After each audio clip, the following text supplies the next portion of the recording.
Génibet, Paris-Picardie. En ce moment, profitez de 250 € de bonus de bienvenue. Bonjour à toutes et bonjour à tous, direction l'hippodrome de Deauville et sa piste en sable fibré pour le Quintet Plus Top 5 Génibet de ce mercredi 29 novembre.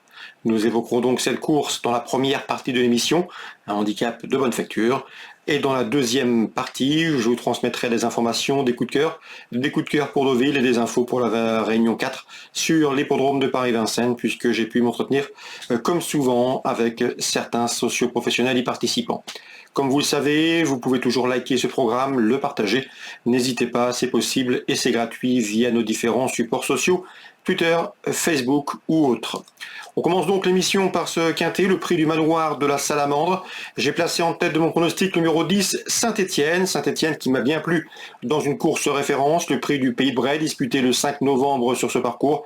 Ce jour-là, le cheval a bien fini, c'est un 3 ans, c'est un attentiste. Il lui faudrait donc une course rythmée. Son numéro en dehors dans les stalles peut jouer contre lui, mais à la faveur d'un bon scénario de course et d'une course suffisamment rythmée, je le pense capable de venir mettre tout le monde d'accord. C'est le numéro 10, Saint-Étienne, un 3 ans ambitieux. Je lui poserai le numéro 7, c'est dans cette épreuve Give Me Gold, 5e de cette même course référence prix du Pays de Bray, disputée en début de mois. C'est un cheval qui peut se targuer d'avoir déjà signé 3 succès en 5 courses depuis le début de l'année. Elle avait notamment gagné un handicap sur le tracé proposé en début d'année. On garde également le numéro 1 Principe, qui n'est autre que le vainqueur du quintet référence du prix du Pays de Bray, bien que remonté de 7 livres sur l'échelle des poids, je le pense capable de répéter, d'autant qu'il avait bien fait également avant à Argentan. Attention également au numéro 4 Katusha et au numéro 9 dans cette épreuve. C'est Tedesco qui me semble en mesure de bien faire.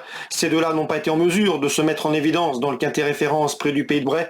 C'est se classant respectivement 13e et 12e. Concernant le 4, Katusha, auparavant, elle avait prouvé qu'il fallait compter avec elle à ce niveau, signant une 2e et une 4e place dans des quintets disputés à Longchamp. Et concernant le numéro 9, eh bien, 12e certes de la course référence, mais ce jour-là, eh bien, ce numéro 9, Tedesco, n'a jamais été en mesure de s'exprimer dans la phase finale, étant fermé et terminant son parcours avec des ressources. Mieux vaut donc le reprendre. Je placerai ensuite le numéro 6, Cosmas qui a bien gagné sur ce parcours à l'occasion d'une prestation le 5 novembre. Il est passé de 36 à 38,5 de valeur, mais peu confirmé. Tout comme le numéro 12 dans cette épreuve, c'est Storm City, qui reste également sur une victoire sur ce tracé au mois d'octobre et qui est passé de 34 à 36,5 de valeur, de 34 à 36,5. Ces deux-là peuvent confirmer à mes yeux pour l'obtention d'une place, et ce malgré la surcharge encourue.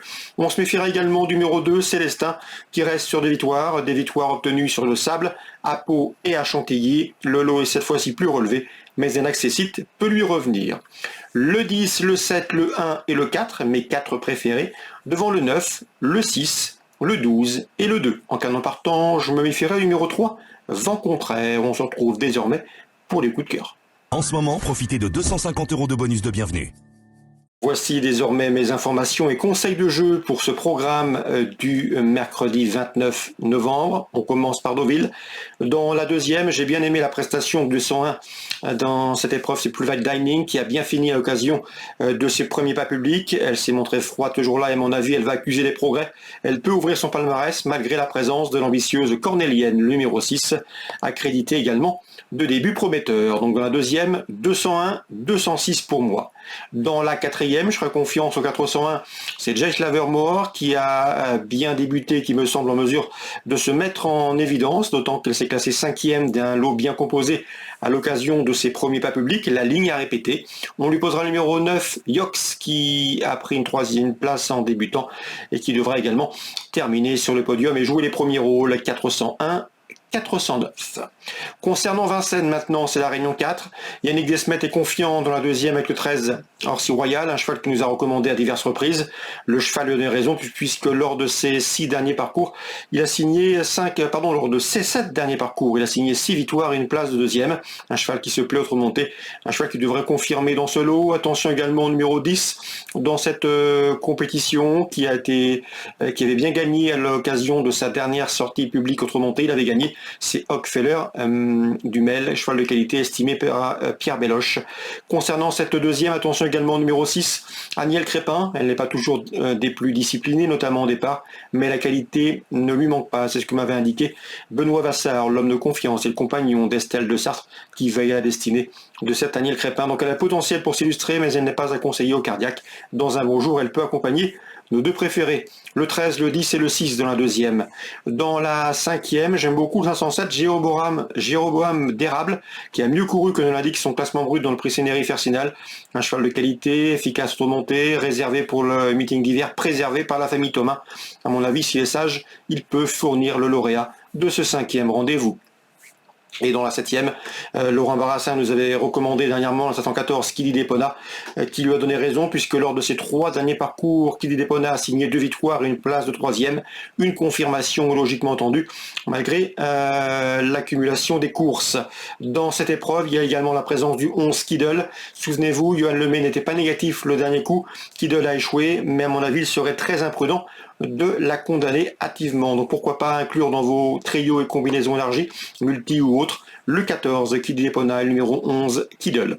Vous pouvez également retrouver certaines interviews disponibles gratuitement sur canalturf.com, ne vous en privez surtout pas. Sachez également qu'on se retrouve demain et que vous pouvez toujours liker ce programme s'il vous donne satisfaction. Génibet, Paris Picardie.